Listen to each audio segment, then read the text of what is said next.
Assalamualaikum warahmatullahi wabarakatuh. Kami dari kelompok PPN Pajak Pertambahan Nilai akan menyampaikan hasil diskusi kelompok kami. Sebelumnya perkenalkan kelompok kami. Yang pertama Muhammad Widi Andriansyah, yang kedua Rian Dwi Saputra, yang ketiga Nur Rasyida. Pengertian PPN. Pajak pertambahan nilai adalah pajak yang dikenakan pada setiap transaksi jual beli barang atau jasa yang terjadi pada wajib pajak orang pribadi atau badan usaha yang mendapat status pengusaha kena pajak. PPN disebut juga Value Tax atau VAT atau Good and Service Tax atau GST. PPN merupakan jenis pajak tidak langsung karena iuran pajaknya disetorkan oleh pihak lain atau pedagang yang bukan penanggung pajak. Dengan kata lain, penanggung pajak tidak perlu menyetorkan langsung pajak yang ditanggungnya. Objek PPN yang dikenakan pajak pertambahan nilai atau bisa disebut dengan objek PPN adalah 1. Penyerahan barang kena pajak atau PKP dan jasa kena pajak atau JKP di dalam daerah pabean yang dilakukan oleh pengusaha. 2. Impor barang kena pajak. 3. Pemanfaatan barang kena pajak tidak berwujud dari luar daerah pabean di dalam daerah pabean. 4. Pemanfaatan jasa kena pajak dari luar daerah pabean dalam daerah pabean. 5. Ekspor barang kena pajak berwujud atau tidak berwujud dan ekspor jasa kena pajak oleh perusahaan kena pajak atau PKP. Tarif PPN atau pajak pertambahan nilai. Tarif PPN menurut ketentuan Undang-Undang Nomor 42 Tahun 2009 Pasal 7. 1.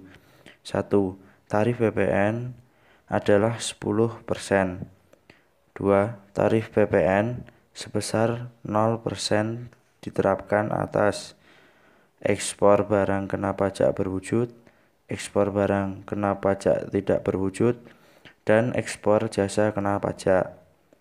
Ketiga, tarif pajak sebagaimana dimaksud pada ayat 1 dapat berubah menjadi paling rendah 5% dan paling tinggi sebesar 15% sebagaimana diatur oleh peraturan pemerintah. Pemungutan PPN bertugas memungut, memotong, dan menyetorkan PPN menggantikan peran PKP yang melakukan penyerahan.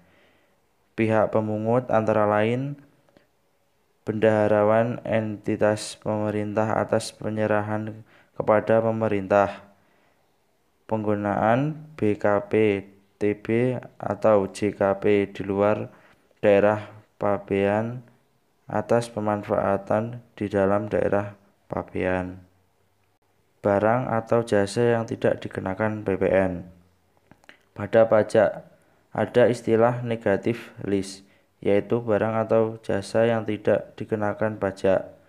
Untuk memahaminya, barang atau jasa apa yang tidak dikenakan PPN adalah sebagai berikut. 1. Barang hasil pertambangan atau pengeboran yang diambil langsung dari sumbernya seperti crude oil, gas bumi, tidak termasuk LPG, batu bara sebelum dijadikan briket. 2. Barang kebutuhan pokok sehari-hari seperti nasi dan sayur-sayuran. Ketiga, makanan atau minuman yang disajikan di hotel, restoran, rumah makan, warung, catering, atau jasa boga. Terakhir, uang, emas batangan, dan surat berharga. Dasar pengenaan pajak PPN. Untuk mengetahui cara menghitung PPN atau pajak pertambahan nilai, digunakan nilai yang menjadi dasar pengenaan pajak atau DPP. Dasar pengenaan pajak sendiri terdiri dari A. Harga jual, B. Penggantian, C. Nilai impor, D. Nilai ekspor, dan E. Nilai lainnya. Cara menghitung PPN. Rumus PPN, tarif PPN kali dasar pengenaan pajak atau 10% kali DPP. Contoh kasus, PT Cindai merupakan PKP yang menjual BKP pada PT ABC dengan harga 50 juta. Maka PPN terutang yang perlu disetorkan adalah PPN terutang 10% kali 50 juta sama dengan 5 juta. Jadi, PPN 5 juta menjadi pajak keluaran yang dipungut PT Cindai dari PT ABC adalah 5 juta. Sekian presentasi dari kelompok kami. Mohon maaf apabila ada salah kata. Wassalamualaikum warahmatullahi wabarakatuh.